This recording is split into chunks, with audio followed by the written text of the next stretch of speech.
We're living in a time of constant crisis. Over 1 billion people around the world are struggling with stress and anxiety, and that number just keeps climbing. I used to be one of them.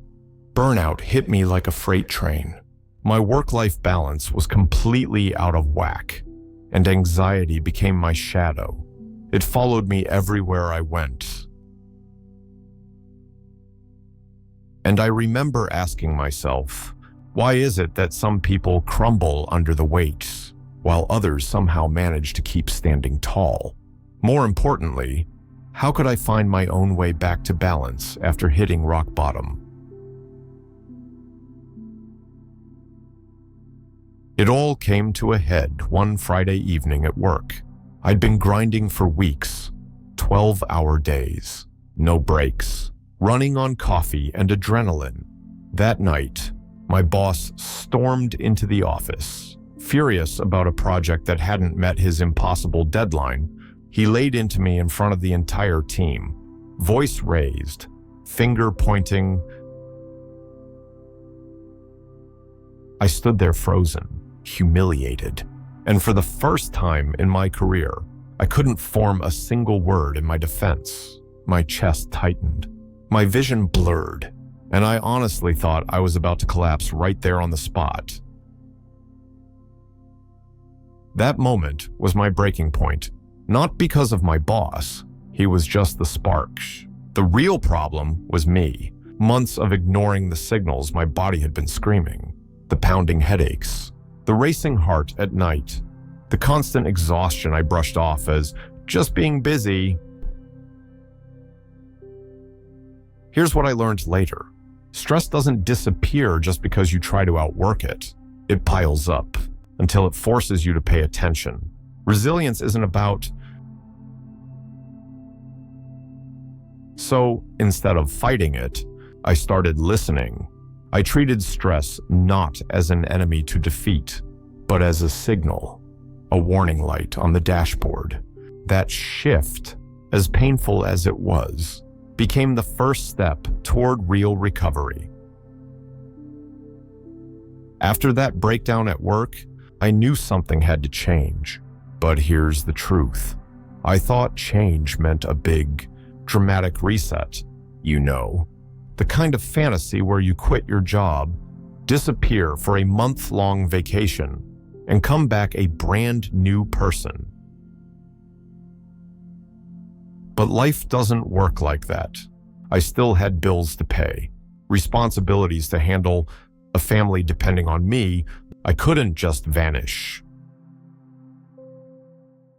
That's when I came across a resilience study from Mainz, Germany. The researchers found something simple but powerful. It isn't grand gestures that keep people mentally healthy. It's the tiny, everyday habits. A 10-minute tea break, a short walk outside. Just small moments that tell your body, you're safe, you can breathe. So, those little acts actually lower cortisol, the stress hormone that was wreaking havoc in my system. So I started experimenting. Instead of back-to-back meetings, I carved out 10 minutes to step outside and just walk around the block. Instead of scrolling emails the second I woke up, I sat with a cup of coffee in silence.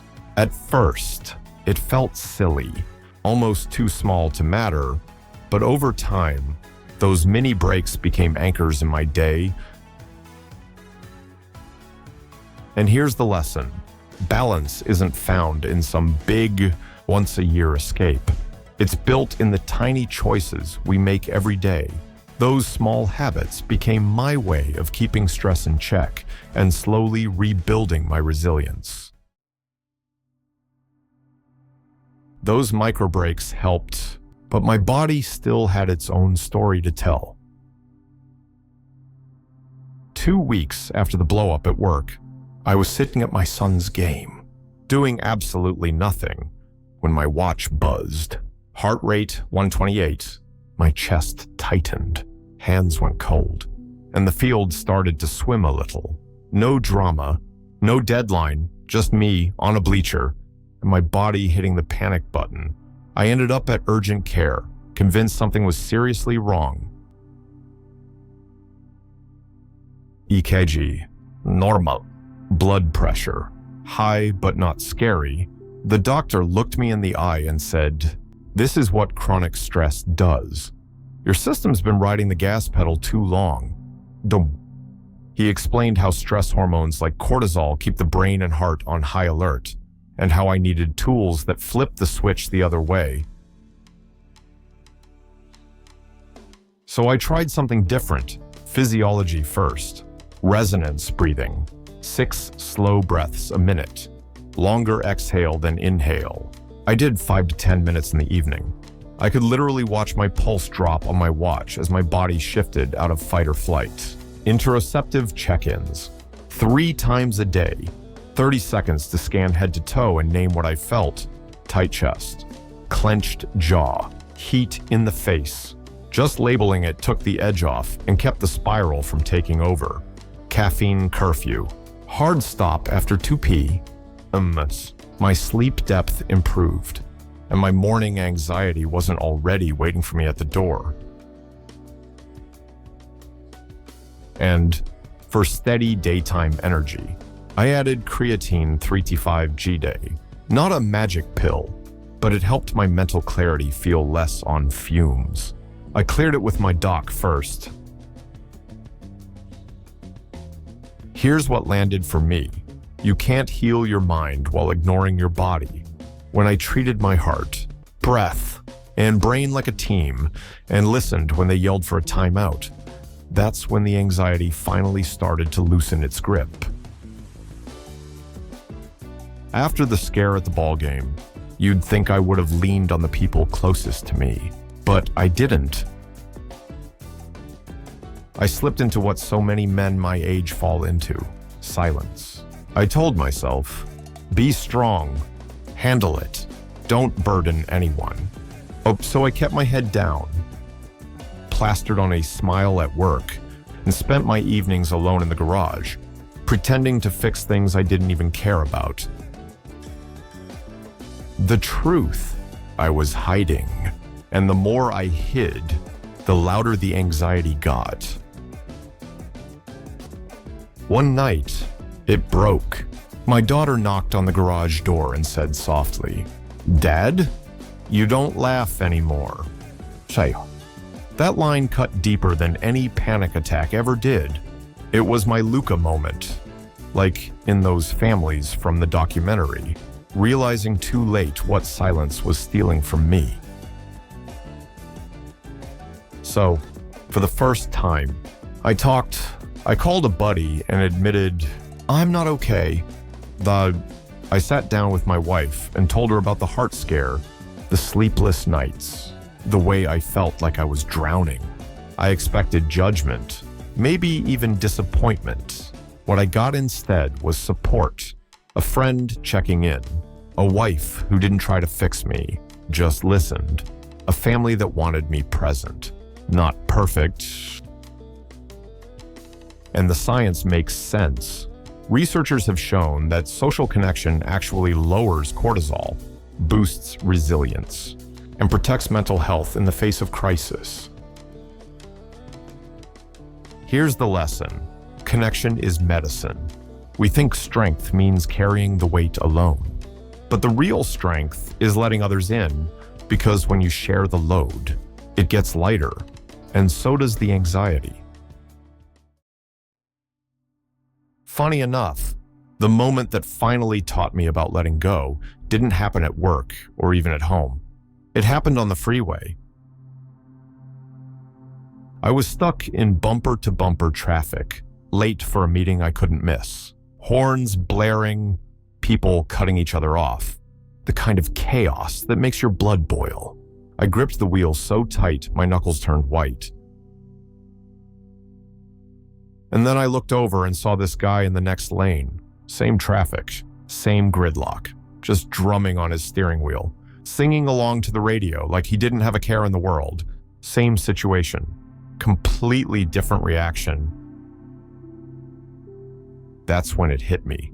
The traffic was the same, but the experience was a choice. It reminded me of that old story about the chained elephant. For years, I'd been like that elephant, convinced I had no say in how I felt, because the world around me was out of control. But maybe it wasn't about controlling the traffic, the deadlines, or the broken washing machines. Maybe it was about controlling my response. So I started small. I cut down my schedule by 20%. I gave myself permission to leave some emails unanswered until tomorrow. And when life threw me chaos, like traffic jams, broken plans, or unexpected curveballs, I practiced choosing calm instead of collapse. Here's what I learned. I can't control the storm, but I can control how I sail the boat. And that one shift has been more freeing than any vacation or promotion I ever chased. Today, my life doesn't look perfect, and that's the point. I still have deadlines, bills, and the occasional sleepless night. But here's the difference. I don't feel like I'm drowning anymore. I've got balance. I take breaks without guilt. I sleep deeper. I laugh more with my family. And when stress shows up, because it always will, I don't see it as a monster anymore. I see it as a signal, a reminder to realign. If burnout taught me anything, it's this: resilience isn't about living stress-free. It's about learning how to stand back up, breathe, and keep moving without losing yourself in the process. And that's what I want for you too. If even one of these 5 lessons helps you find a little more calm, a little more balance, then this journey I shared was worth it. This channel, The Truth MD, is all about real stories, real struggles, and real solutions for mental health and resilience. So if you found value here, consider subscribing, not just to follow me, but to remind yourself that you're not alone in this fight.